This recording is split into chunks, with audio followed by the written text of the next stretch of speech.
Super excited to be moderating this awesome panel that we have today. And what we're going to be focused on is where to find alternative data, when to use it, and I'm going to tack on how to use it as well, because we have some people with machine learning backgrounds today on this panel, and I want to make the most of that.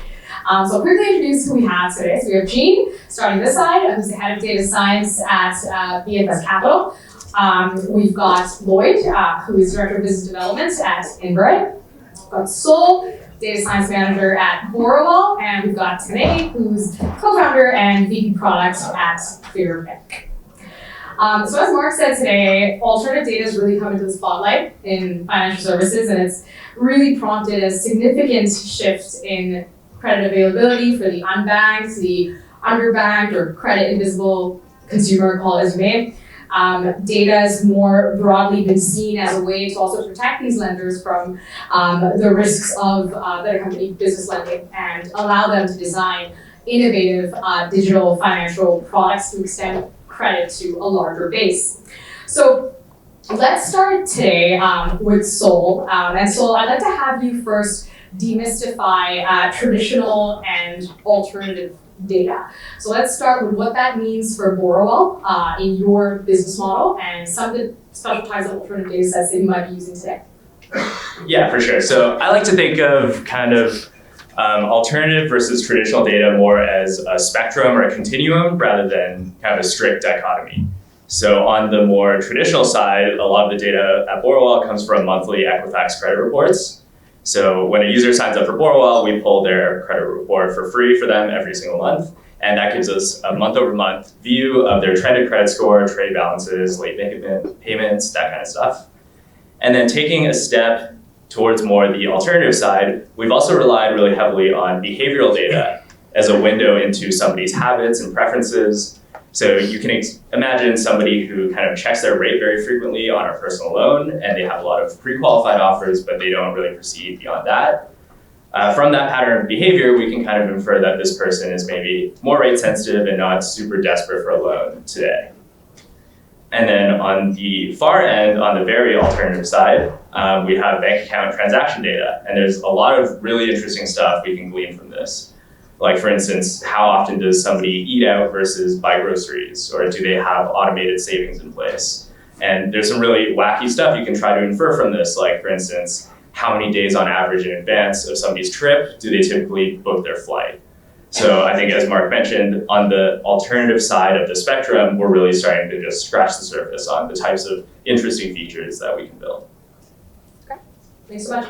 So that's in the context of an individual and borrower, but I'm going to pass it on to Tanay because your use cases are probably slightly different. You're looking at e-commerce businesses, direct-to-consumer businesses. So how does the realm of alternative data sets versus traditional data sets change for you compared to that? Yeah, awesome. Thanks a lot, guys. Excited to be here. We'd love to kind of maybe it'll help give you a quick background on what Clearbanc does. So we're the largest funder of e-commerce brands globally. We have close to 3,000 companies in our portfolio, and we've deployed about $1 billion into the market. The only way we're able to do that is because we use sort of primary immutable data from our e-commerce brands, including it's 5 sources of data: payment processor data, the e-commerce channels, accounting data, and acquisition data. So the reason why we use these 5 sources of data is essentially to build in some redundancy and get a 360-degree view of the customer. I think that Rebecca brought it up a little while ago in the last panel that you want to have redundant sources of data, so in case one falls off, you have some way to continue understanding, where what the performance of the business looks like, and you're not just tied to one data source. So what we found is banks are traditionally not set up to kind of use these new data sets to be able to underwrite business in a fast and quick and efficient way. So that's why we've been able to scale quite rapidly in this market. But really we're focused on small business lending, and really the focus here is kind of trust and privacy. How do we use this data in an unbiased way to get a quick and understanding of the customer, and then deploy capital against that, which they can use to kind of accelerate their growth. All right, excellent. Thanks so much. Gee, so slightly different use case again, given what you're doing at BFS Capital, almost a combination of what how Borrowell and Clearbanc might be looking at data sets. So if you could tell us a bit about how you're looking at alternative data. Sure. So a lot of similarities with what Sol and Tanay said already, but We have a fairly simple approach. So we're starting from looking at or moving away from our upfront review of data using bureau data, using the more traditional data sources, and incorporating more real-time, more continuous data. So things like transactional data, cloud accounting data that Mark mentioned earlier, things like that help us predict cash flow or potentially detect fraud early on. And to supplement this data, we'll also use more alternative data sources. So again, depending on the industry, so let's say you have a seasonal business, then it might make sense to use things like weather data. Or you're a restaurant, so maybe online reviews will be a useful kind of social sentiment analysis will be a useful use case in this case. And in addition, we're building strategic partnerships, and they're on many different levels. And one of those levels is empowering access to more proprietary third-party data. Thank you so much. All right, so a couple things that were mentioned here then. So we said transaction data, we said cloud accounting data, we said some social sentiment data. Let's talk about the bank account transaction data. It's the big data that's the core of what a lot of you are doing right now. There's a lot of talk about it. You have the Yodleys of the world. For those of you that are familiar, you had the Inverite acquisition of Credit Karma recently, all about these financial data giants. I'm going to flip it to Lloyd, who works for Inverite. They do real-time verification checks. Tell us a little bit about how look-through into transaction data actually works when when a consumer's giving you the go-ahead to access their account transaction details, and how do you process that? How do you clean that? Do you do categorization of that? And how do you ultimately fill that into a pipeline, into a Clearbanc, a Borrowell, or a BFS Capital? Great. So really, it's a three-step process. The first stage of the pipeline is really we're going to be pulling in all of the data from our originating source, which is going to be the bank or credit union. There's about 300 of them, and it's obviously very valuable data. The problem is that there's so much of it, and it's so diverse that it's not easy to work with either for a person, or for code. So at the second stage of the process, we're going to map those transactions into actionable insights, and the way we do that is by categorizing the transactions. So what you might see in a statement is say like a transaction with a numbered BC corporation. Well, actually, that's going to be a payday lender.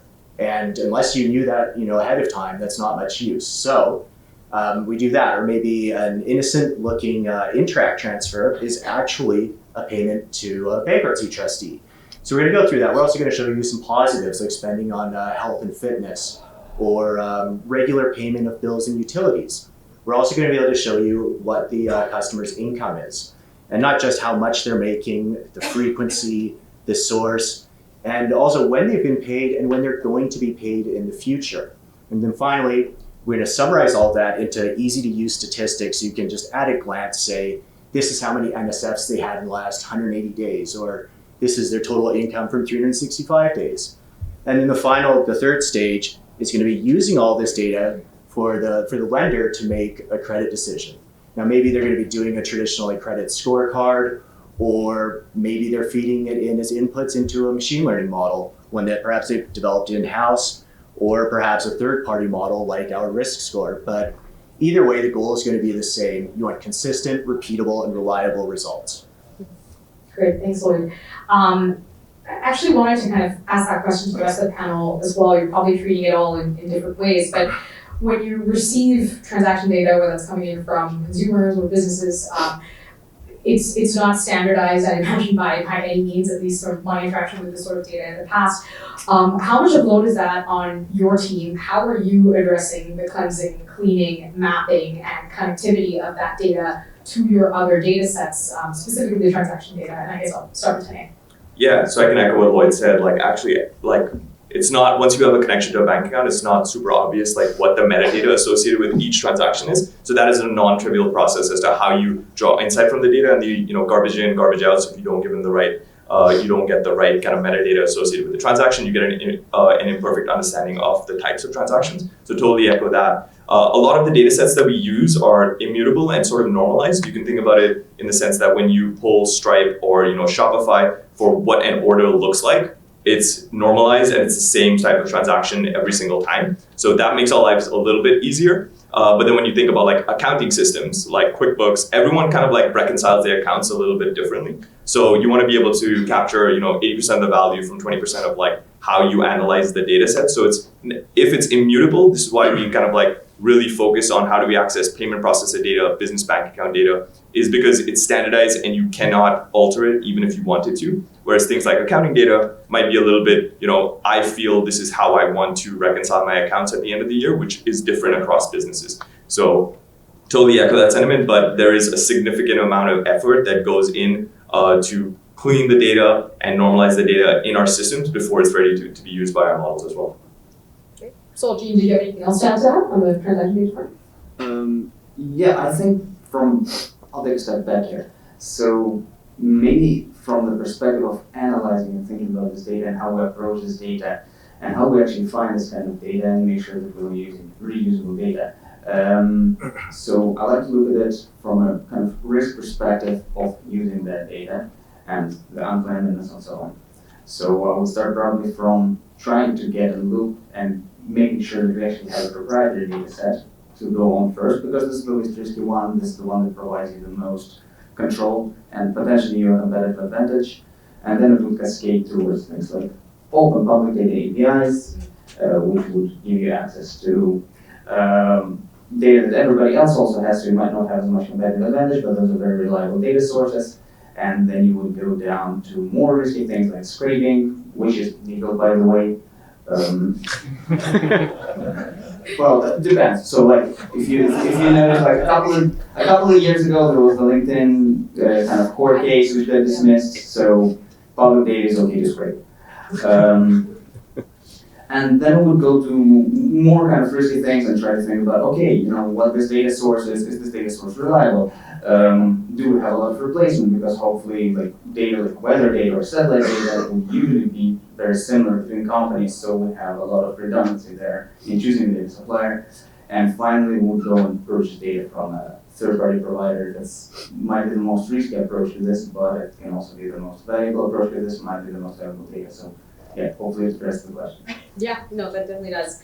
And a lot of this actually starts getting me thinking about things like de-identification and personally identifiable information and how we're addressing that. So I'm going to flip to Lloyd to talk a little bit about legal and regulatory factors that we need to think about. There's been a lot of chatter around California Consumer Privacy Act and GDPR, and what do we as organizations who are looking to integrate alternative data need to take into account? Well, it's good news that scraping is legal, or I would be in a lot of trouble. I think the big question right now that we're all looking for clarity on is, in fact, the future of open banking, or rather consumer-directed finance here in Canada. As I'm sure everybody here is aware, we just recently saw the report from the Advisory Committee on Open Banking. And the good news was that made it clear that it's not a matter of if, it's a matter of when. And I know we're looking really forward to working with them in the second stage of their findings. I mean, we think that ultimately the eventual regulation in Canada of this industry it's going to be a positive. We need to have all the different players involved in the process and participating in it, so that we come up with the best possible outcome for everyone. Okay, excellent, thank you. I'm going to go back to a point that Gene actually brought up with respect to data sourcing, whether that's third party that's coming in from an internal source or otherwise. You've all come up with new products. You've been iterating on existing products. Start with Borrowell. Borrowell's beta launched Borrowell Boost today that uses AI-based predictive technology to scan customers' spending patterns to determine when their bills are actually due. Clearbanc uses AI-powered diligence process that you're constantly refining to, and Evetts offering new tools in the SME space. As you identify new opportunities in the market, how are you going about sourcing the new data sets that you need in order to run those? Or is it actually flipped backwards, the process? Is one informing the other? Are you generating that data exclusively internally? Are you working with third-party data vendors? What does that process look like? I'll start with Tanay. Sure. There is, so accessing new types of data, it's like you don't know what's going to correlate with what. So I think what you brought up about access to public data is really understanding the primary data of your sample in context of the population. So there's a lot of publicly available data that you can use to get a better understanding of what your sample looks like.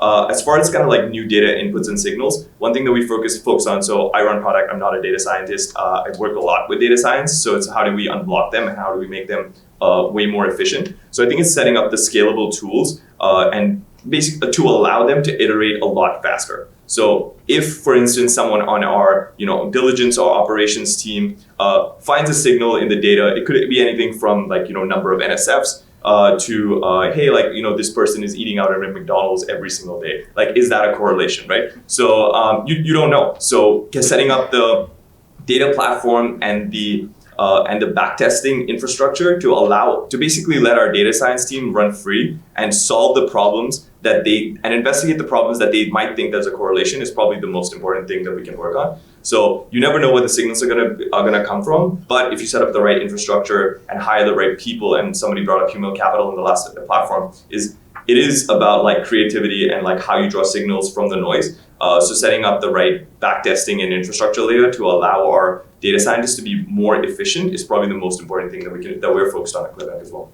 Great. So? Yeah, I want to talk about sourcing data internally, as in you just have this new data source and now you need to transform it into something that's useful. And you can call that feature engineering. I think we've already touched on the difficulty of turning this really rich data set into something that's actually usable. When Tanay talks about setting up data infrastructure, I think of the importance of data engineering and then having a pipeline to be able to take that transaction data and store it in some kind of centralized data warehouse that's actually usable by analytics teams. I think there's a ton of hype around hiring data scientists, but I think a precursor to that is hiring good data engineers, because otherwise your data scientists end up doing mostly data engineering. Once you have this infrastructure in place, I think feature engineering is really kind of this iterative process between hypothesis testing and then doing the diligent cleaning. So for instance, if you have a hypothesis about, this kind of feature is going to be important, you create it, you test it. If it doesn't work, you keep iterating on that. So feature engineering is definitely a creative and time-consuming process, but it's what we need to do to ultimately get that data into something that's usable for modeling. Yeah, I agree. We spend a lot more time just on the cleaning and normalizing of the data than we actually do on the data science side. And in fact, that's probably the core, that is the core of our business now, is just working on how to clean that data so that our data science team can actually have fun with it. Okay. I think on top of the cleaning thing, there's another thing, an underlying issue actually. So alternative data is usually a lot weaker than traditional data. So but Bureau data mixed together in the same model with alternative data will probably kill off all the alternative data features. So I like making models that have a kind of wider understanding about the world because, they can understand the world better, they can imitate it better. But there's this kind of disconnect between using those features that will disappear in the model will be trained basically only on Bureau data or credit data. So kind of how do you mitigate this? How do you mix in different models that are using each one maybe is using a kind of separate data set, and then how do you weigh them, how do you connect them? So this is something an ongoing thing for us, so yeah. Yeah, that's actually one of the follow-up questions that I had.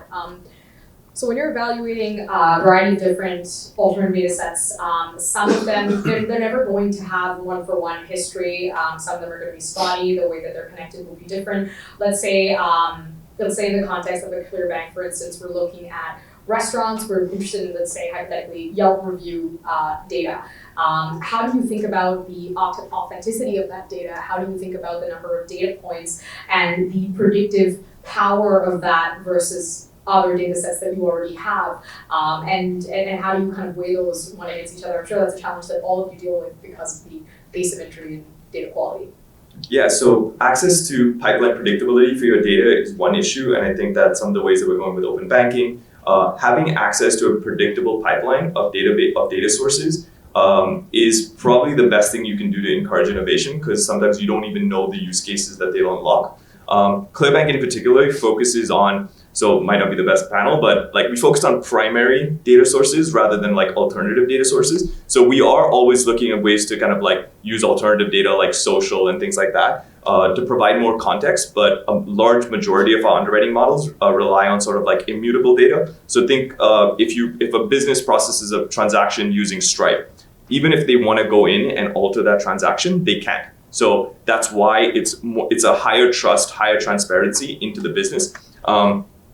So you need to vary the confidence of your of the data source that you're looking at based on the trust that you have in sort of like the data pipeline. So scraping data sources is extremely hard to draw up, one, because there's no predictability into that, and also if it's not normalized in a way. So we focus a lot more on the immutable primary data sources, and then also leverage sort of social data sources and other alternative data sources, but those have lower confidence and lower weights in our model, if that makes sense. Yeah, I think in terms of trusting a new data set, what's really important is the exploration phase beforehand. I think that you need to really put in the time to understand the covariance structure between a new feature and the features that you already have in the model. I think I want to contrast that with a trend in the data science field right now, which is towards more automation. And these kind of automated machine learning, auto ML frameworks are becoming really commonplace. And I think there's a lot of power to that. They can save you a lot of time when you're dealing with data that you're familiar with. And they also work to democratize data science to people who aren't data scientists. But when it comes to a brand new feature or a brand new area of data that you're not familiar with, you really have to kind of cast away the automation and really understand the statistical structure of that relative to the features you already have. Thanks. So taking it back to one of the questions that we had from the audience at the end of the last panel, let's talk a little bit about the risks of using alternative data in your models. So we've seen with the acquisition of Plaid by Visa, and if rumor mills are anything to go by, we can probably expect more of such acquisitions from incumbents in the market. That's probably going to affect the way that data is consumed from Plaid. And we've seen similar situations where, let's say in the context of the web browsing history was mentioned earlier, we had JumpShot, a company that was suspended because of privacy practices, and then trickle-down effect on a variety of other companies that were sourcing web browsing history. If you had models that were hinged on that or incorporated that by any means, what are your contingency plans to address that when suddenly a risk like this comes up and it shuts down, you no longer have that pipeline? Sol, do you want to start? Sure. I'll talk about it less from the legal regulatory standpoint and more, how can you focus your model building to protect yourself against, for instance, a regulatory change? I think the focus has to be on setting aside time explicitly to focus on model interpretability. I think there's a lot of tools today to be able to build really powerful models that pass validation, they work in production, and you don't really know how they're making their decisions. I think that if you kind of focus on interpretability as well as predictive accuracy, then you kind of have this in your back pocket to protect yourself. I think part of the focus on predictive accuracy also comes from the data science community and this idea of online machine learning competitions like Kaggle that really just prioritize accuracy. But in the real world, we also have to understand why our models are making those decisions. Jane, did you want to add? Yeah, sure. So, first of all, I gave the framework before of decreasing risk, but I think when you mentioned what kind of contingency plan you have, I think the first and most important thing from what I observe is to actually have a contingency plan, to actively go out and look for alternatives. So, from my personal experience, had a startup that actually failed because we didn't have a contingency plan just like that. We were dependent on a lot of third-party data. We didn't go and proactively look for additional data sources, maybe replace entirely the data that we're purchasing. So I think building this and allocating time to that is really important because a lot of data science teams don't bother doing that because we just want to move forward and do modeling.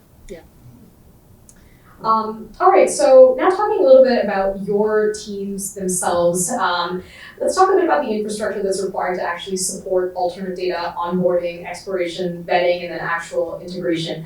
And I'll start with you, Tanay. So we mentioned data engineers, we mentioned data scientists. Can you walk through the flow a little bit, where it starts, all the people sort of involved in the process before it actually getting ingested into the research? Yeah, for sure. So totally echo what Saul said, investing in data platform versus data science is probably the most important thing that we can focus on so that they can do a lot faster. And setting up your infrastructure for scalability is probably the most important thing that we look for.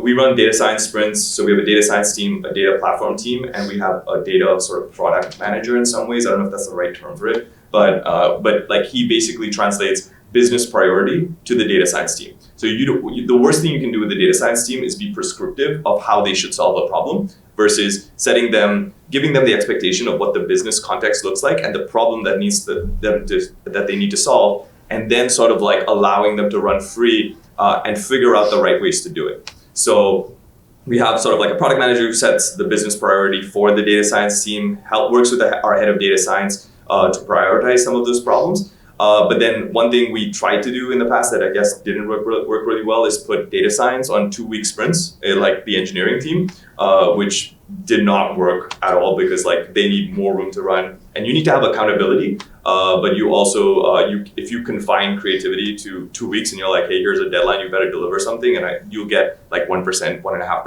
incremental improvements week over week. So really the focus there is we give our data science team larger business context on problems that needs to be solved, give them the freedom to run and kind of like be creative in how they solve those problems, and then also pair them with a data platform team to help them to quickly test and iterate their models using new types of data, existing types of data, connect them with the right internal teams, for instance, our payments team. If we're seeing problems with someone with repaying us based on our revenue share agreement, those are signals that we take very seriously and are communicated directly to data science, but how they use it is totally up to them. So that's kind of like our structure at Clearbanc. Yeah, our experience closely echoes that. Our actual data science guys are largely autonomous, so they can look at the bigger picture, take longer exploring it, whereas the rest of our team, say if they're working on the other 2 stages of the pipeline, like bringing the data in and normalizing the data, that's more traditionally structured in 2-week sprints. But the data science guys, no, they've got free run. Mm-hmm. And Gina, given that Mark mentioned that you're looking to expand your data science capabilities here. Absolutely. So first of all, we're actively hiring. We're trying to invest as much as possible into. And we're addressing a very wide array of problems and probably tapping into almost every vein of machine learning models. So we're solving interesting things. And about what the guy just said, actually, I do exactly the opposite. So I find that 2-week sprints are actually very useful, and as long as they're using soft kind of time commitments and as long as the process is adjusted, I don't see a big difference between machine learning teams and general engineering teams in that sense, because we're still in the business context and we're still trying to get results and eventually make money or change the world or whatever the objective is. Okay, all right, thank you. So I think just to summarize some of the key themes that came across here in terms of how to use alternative data, when to use it, there's a lot of creativity involved. There's a lot of testing, research, due diligence, and clearly on this panel itself, we've got different approaches and some similarities to how it's evaluated as well. I want to leave the session by asking you all what the North Star might actually be for each of you when it comes to alternative data sets and AI-driven models. So you probably wouldn't disclose this, but if there was, an ideal state for alternative data, a specific data set type, hypothetically, or a state of automation, whether that's full, AutoML or otherwise, what does that state look like? And I'll start with you, Gene, this way. Cool. Okay, so I'll take a step back and way back to the Big Bang, the creation of the universe. So there are 4 forces in science and physics that drive everything, and scientists, currently physicists, trying to unify them into one force. So maybe the same kind of thing could happen in machine learning, where we would unify everything, hopefully, in using neural networks, because they're kind of producing the best functions, and they allow to build a lot with one framework, you could address everything altogether. The only problem there is that interpretability of neural networks. There's a problem, and this is why in the industry that a lot of us have to resort to, or logistic regression, like I said before, tree-based models and things like that. I think that there's a lot of work being done right now. I don't think I know. There's a lot of work being done right now into making neural nets less of a black box. And last year there was a lot of things already discovered in how making recommendation engines with neural nets more explainable, more understandable. So as long as this work progresses, I'm really excited about that. And I think that this would enable us to actually using one unified way of solving all the problems in the financial space and many other spaces as well. So, all right, neural nets. Okay, Lloyd?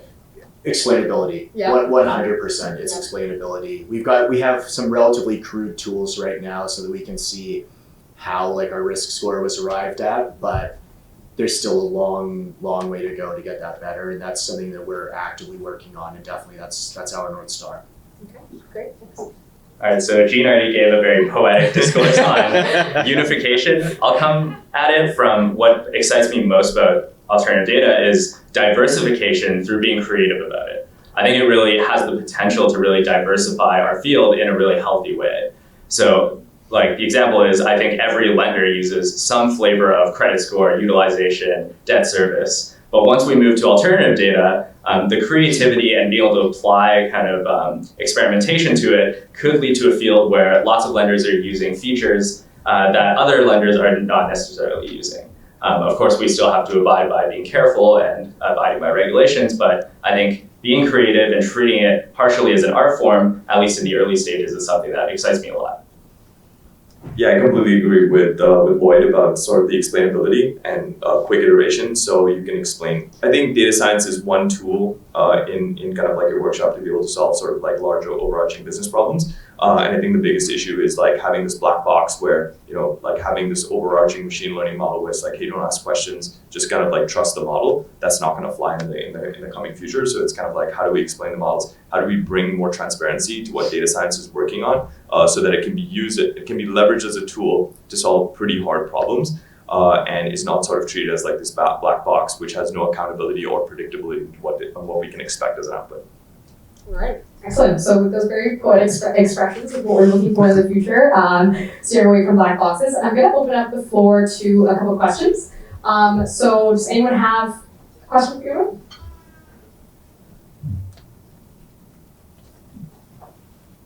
Hi there, my name is Jerry. So just a quick question for everyone, because everyone talks about explainability.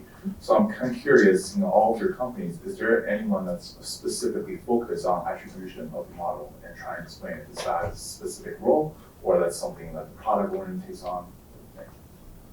So I'd say everybody's role is to do that and make sure that things are explainable or as explainable as possible. So I wouldn't say that I don't see necessarily a necessity of getting a specific role to do that. Maybe in a larger organization there is a need, I don't know the use cases, but I think everybody should have in the back of their mind the explainability anyway.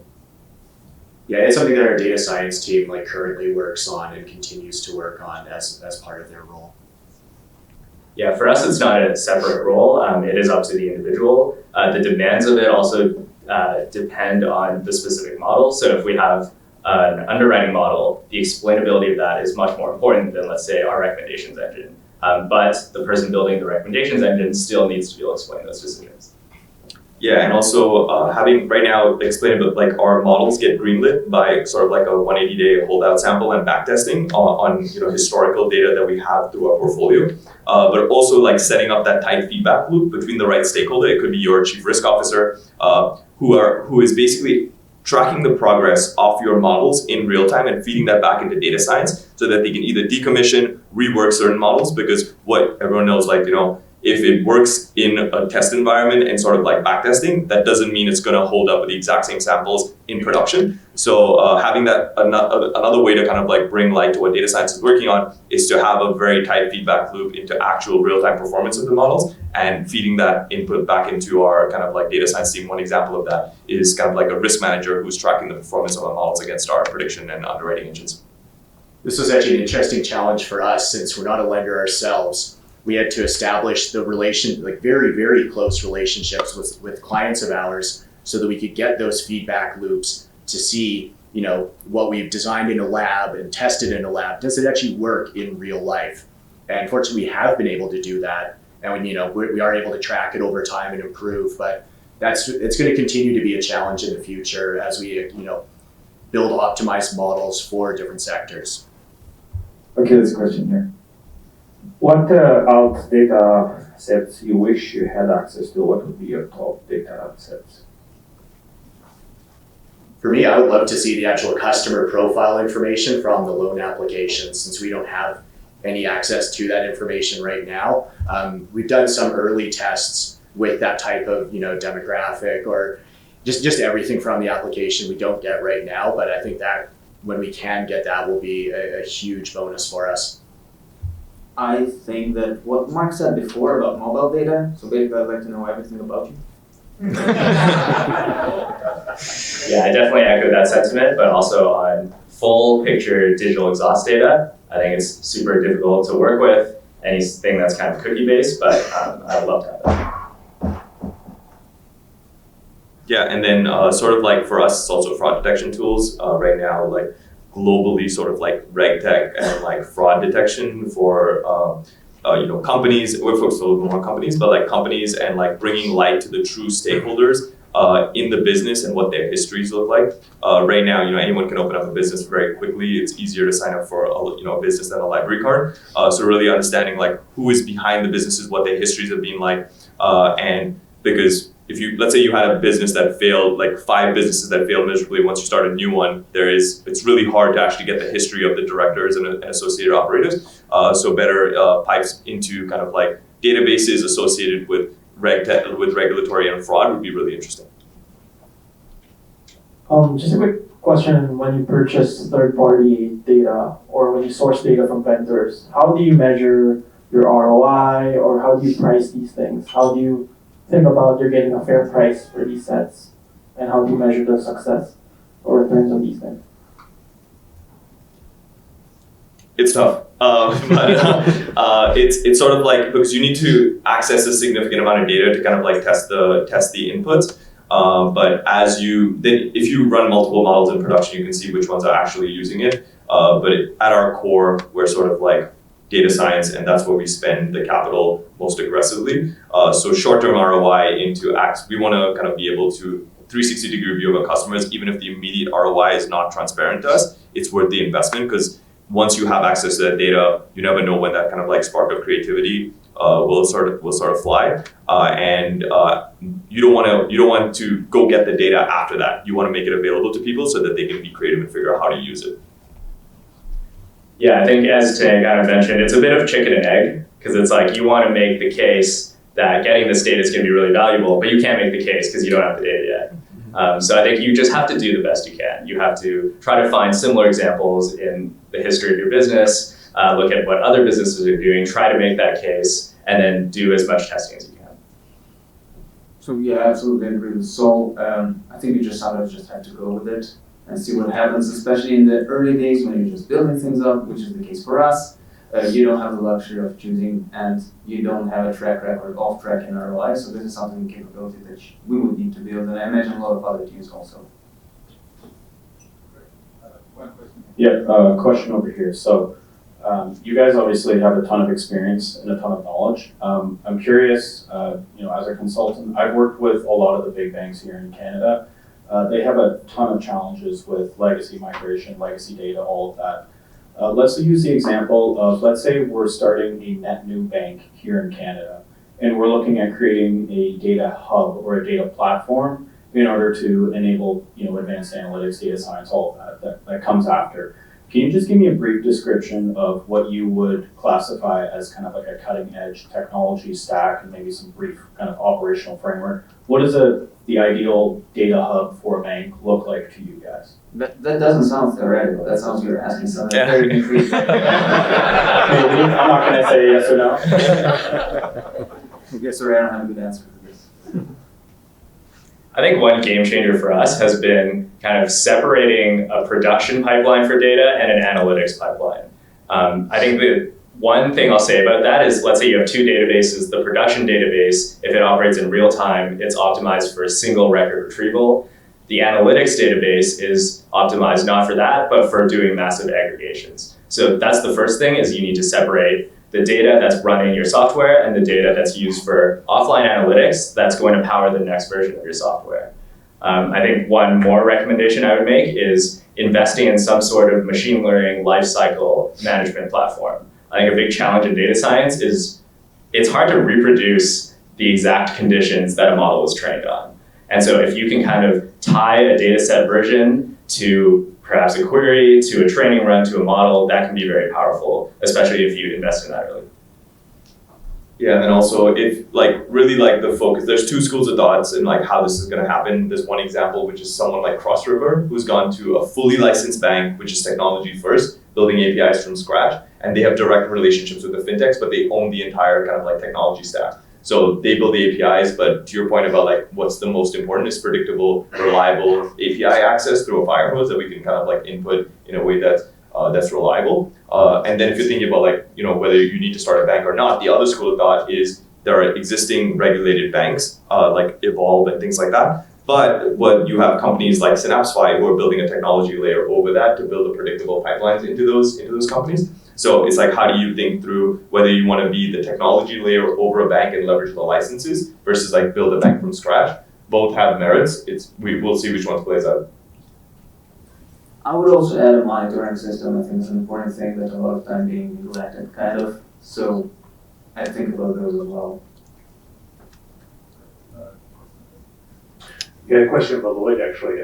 Earlier you mentioned you'd want to get access to sort of more profile information early on the piece. How do you ensure that you automate that collection so that you're not seeing like drop off in application rates, that sort of thing? Well, we would just make sure that it was just all API based so that when the initial request is sent to us, they would include all of that profile information as well. And then we could just take it from there. The challenge really is just having that level of comfort with our clients that they're happy and confident that they legally can share that data with us. They're already going to have collected it at that point.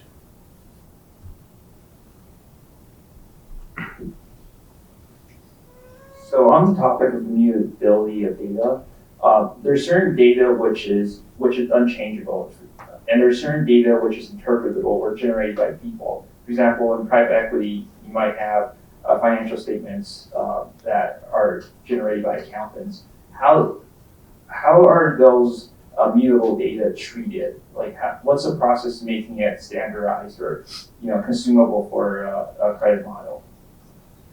Yeah, so with the sort of immutable data, we talk about like sort of the raw data dump from something like a payment processor, which you could change if you want, so that we have extremely high confidence in the veracity of that sort of like data set. And then you sort of have immutable data, which kind of like self-reported compiled data, which you will have lower trust in, but then you need to figure out how to normalize it. So there's interesting companies out there, like everyone kind of reconciles accounting differently. There are plaids for accounting, so they'll normalize your data pipeline for like your QuickBooks zeros, so then someone like us can just plug into one of those systems and get our normalized data pipeline. But for immutable higher trust, there's still value in sort of like self-reported data and compiled data, but now you have the problem of like, is there a standardized way of looking at it, or do you need to go one step further, clean the data and normalize it for your use case based on, because everyone kind of compiles it a little bit differently.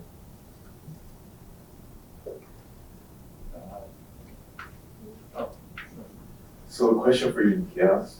Very curious how CPPIB is currently using alternative data, and if you can talk about one cool use case. So I can talk very high level about it. About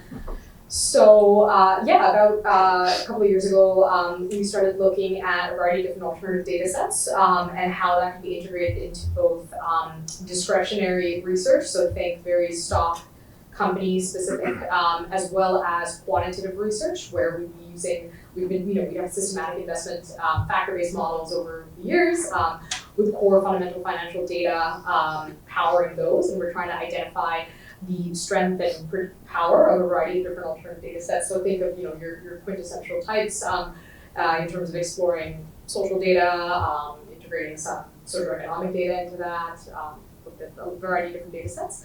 And it really depends on the geography that we're looking to analyze an investment in. If it's due diligence for private equity deals, it can be very, very niche cuts of data. So they're typically not available from commercial alternative data vendors. It's something that really have to go out and procure otherwise.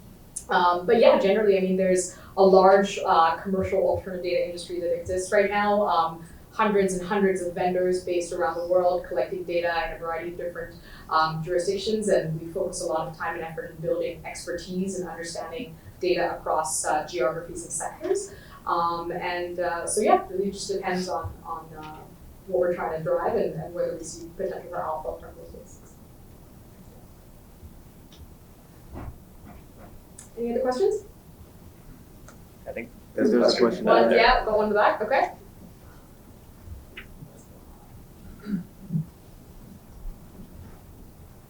I'm keeping everyone's time here, so I'm going to try to make this easier question. I want to tie it back to the business case. By the way, my name is Mark.